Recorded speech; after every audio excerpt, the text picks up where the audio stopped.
The world produces enough food to feed everyone. Supermarkets overflow with produce. Restaurants offer endless choices. Yet a stark reality coexists with this abundance. Millions go hungry every day. How can this be? The answer lies partly in a complex web of global trade policies, powerful corporations, and historical injustices. At the heart of this issue is a practice known as food dumping, a quiet crisis with devastating consequences for developing countries. Food dumping is more than just sending surplus food abroad. It is a calculated strategy that undermines local farmers, distorts markets, and deepens dependency on wealthy nations. This video will explore the multifaceted problem of food dumping, examining its root causes, its impact on vulnerable populations, and potential solutions to achieve a more just and sustainable food system for all. The problem is not a lack of food, but a lack of access. It is a problem of power, of who controls the resources and who reaps the benefits. Understanding food dumping requires us to confront these uncomfortable truths and demand a fairer system that prioritizes the needs of the most vulnerable. Food dumping occurs when a country exports food at a price lower than its production cost or below its domestic market price.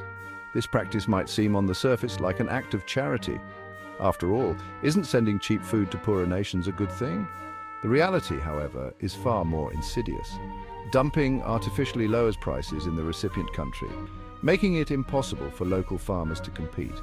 Why would a consumer buy locally grown rice at a higher price when imported rice is flooding the market at a fraction of the cost? This undercutting of local production creates a vicious cycle. Farmers, unable to make a living, abandon their fields. Local agricultural systems weaken. The country becomes increasingly reliant on imported food, vulnerable to the whims of global markets. Food dumping is not just an economic issue, it is a matter of food sovereignty. It is the ability of a nation to control its own food system, to produce and distribute food in a way that meets the needs of its people. When dumping occurs, this sovereignty is eroded, leaving countries beholden to the policies and practices of more powerful nations. The World Trade Organization, with its emphasis on trade liberalization, has often been criticized for exacerbating the problem of food dumping. The WTO advocates for the removal of trade barriers such as tariffs and subsidies, with the aim of promoting free trade and global economic growth. While this approach may sound good in theory, it often creates an uneven playing field in practice. Developed countries with their industrialized agricultural sectors and vast government subsidies are able to produce food at artificially low costs. When these subsidized goods enter the markets of developing countries, they can undercut local farmers who simply cannot compete with these artificially deflated prices. The WTO's rules, while intended to promote fair trade, often end up benefiting the already powerful, leaving developing countries struggling to protect their own agricultural sectors and ensure food security for their citizens. The push for free trade without adequate safeguards for developing countries has created a system where the most vulnerable are often the most exposed.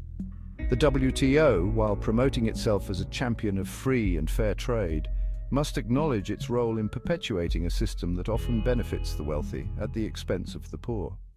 The devastating impact of food dumping is not a theoretical concept. It is a lived reality for millions across the developing world. Haiti, once a breadbasket, now imports more than half of its rice, much of it from the United States. The influx of cheap, subsidized American rice, a consequence of US agricultural policies, decimated Haitian rice production, driving many farmers out of business and increasing the country's reliance on food aid.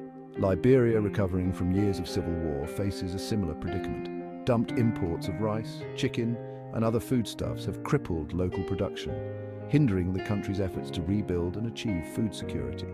The story repeats itself across Africa, where cheap imports of tomatoes from Europe, poultry from Brazil, and powdered milk from the European Union undermine local farmers and stifle the growth of domestic agricultural industries. These examples highlight the human cost of food dumping. Behind the statistics are real people, farmers struggling to feed their families, communities losing their agricultural heritage, and nations trapped in a cycle of dependency. The issue of food dumping is inseparable from the role of large agricultural corporations that wield significant power in the global food system. These multinational giants, driven by profit maximization, often benefit from the policies that perpetuate dumping. They lobby for agricultural subsidies in their home countries, which allows them to produce and export food at artificially low prices, undercutting farmers in developing nations. Their influence extends beyond production. These corporations control vast networks of processing, packaging, and distribution, giving them immense leverage over global food prices. This concentration of power allows them to influence market dynamics, often to the detriment of small-scale farmers and consumers in developing countries. Their practices, while legal, raise ethical questions about corporate responsibility and the need for greater regulation to ensure a fairer and more equitable food system.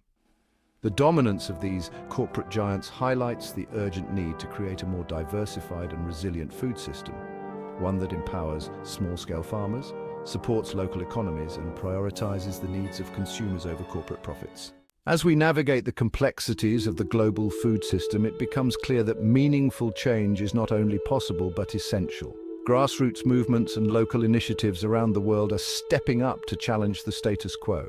From urban farming projects in Detroit to cooperative farming in India, communities are reclaiming their food sovereignty and fostering sustainable practices. These initiatives are not just about growing food, they're about growing hope, resilience, and self-sufficiency. In the realm of policy, there is a growing call for reforms that can level the playing field. Advocates are pushing for fair trade policies, equitable subsidies, and stricter regulations on corporate practices. These changes aim to support small-scale farmers, promote environmental sustainability, and ensure that food systems serve people rather than profits. Consumers, too, play a pivotal role. By making conscious choices about what we buy and who we support, we can drive demand for ethically produced and locally sourced food. Every purchase is a vote for the kind of world we want to live in. The journey towards a fairer food system is long and challenging, but every step counts. Together, we can create a future where everyone has access to nutritious, affordable food and where the dignity of farmers is respected and upheld. Thank you for watching. If you found this video insightful, please like, subscribe, and share. Let's spread the message. Do good, share good.